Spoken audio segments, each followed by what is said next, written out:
कहा जाता है, रेगिस्तान की रेत सिर्फ रेत नहीं होती, हर कण में किसी वीर की कहानी दबी होती है। हर हवा के झोंके में किसी रणवीर की हुंकार गूंजती है और हर किले की दीवार पर समय ने किसी राजपूत की प्रतिज्ञा उकेर रखी है। सूरज अभी अभी क्षितिज से झांक रहा था। थार के रेत के समंदर में सुनहरी किरणें लहरों की तरह फैल रही थीं।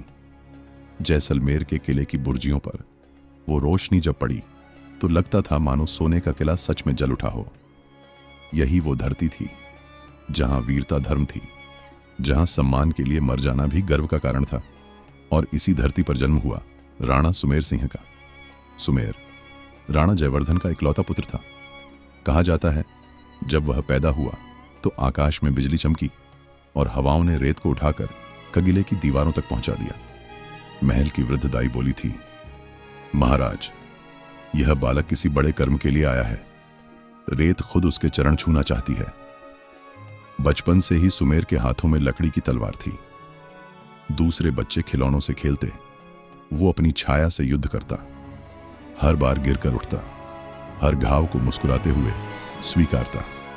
गुरुकुल में जब शिक्षा दी जा रही थी और आचार्य ने पूछा, राजपुत्र, तुम जीवन में क्या बनना चाहते हो?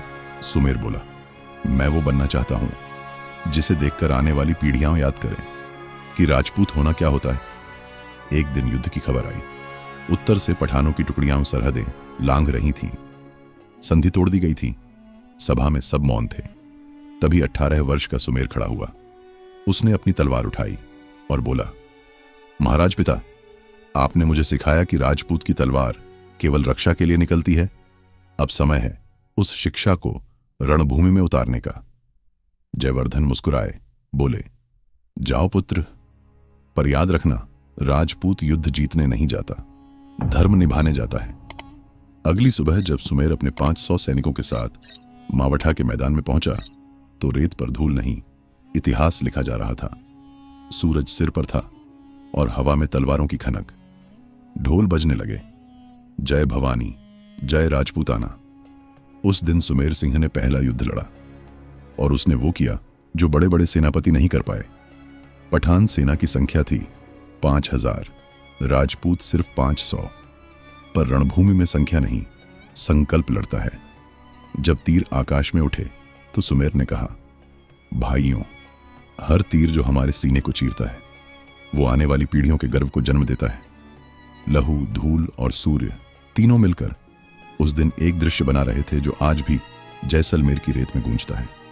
3 दिन और 3 रातों तक युद्ध चला। सुमेर घायल था पर झुका नहीं। जब दुश्मन ने कहा, युवा राजा, आत्मसमर्पण करो, हम तुम्हें जीवन देंगे, सुमेर मुस्कुराया। राजपूत जीवन नहीं मांगता, वो तो रणभूमि में मृत्यु को वरमाला समझकर पहनता है। उसने अपने रक्त से मिट्टी पर लिखा, धर्म ही जीवन है, बाकी सब भ्रम है। वो लड़ता रहा जब तक सांसें चलती रहीं। अंत में जब वह गिरा तो उसके सैनिकों ने तलवारें उसके ऊपर रख दी, मानो कहते हों, अब तू अमर हो गया वीर।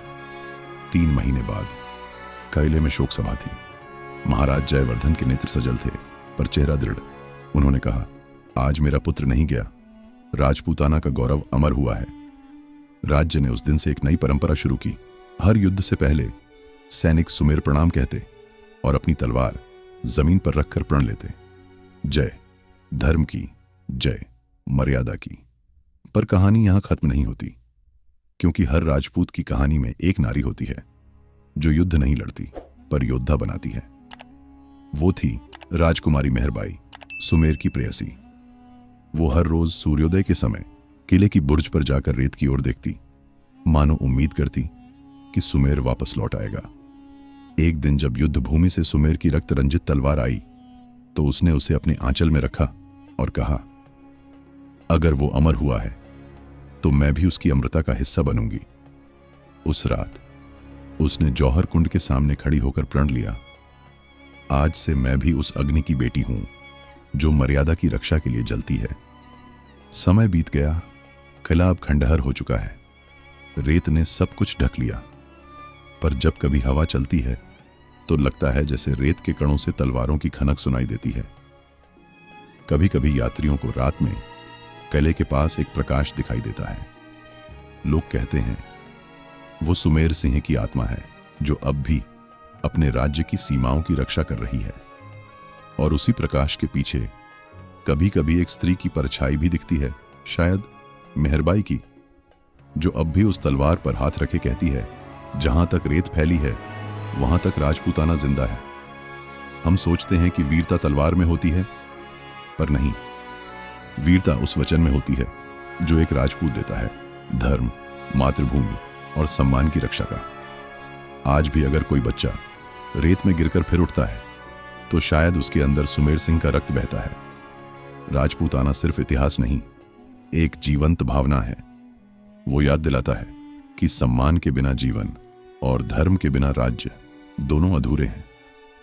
कभी जैसलमेर के रेगिस्तान में जाना, शाम के समय जब सूरज ढल रहा हो, अगर ध्यान से सुनो तो तुम्हें हवा में किसी की आवाज सुनाई देगी, जय भवानी, जय राजपूताना।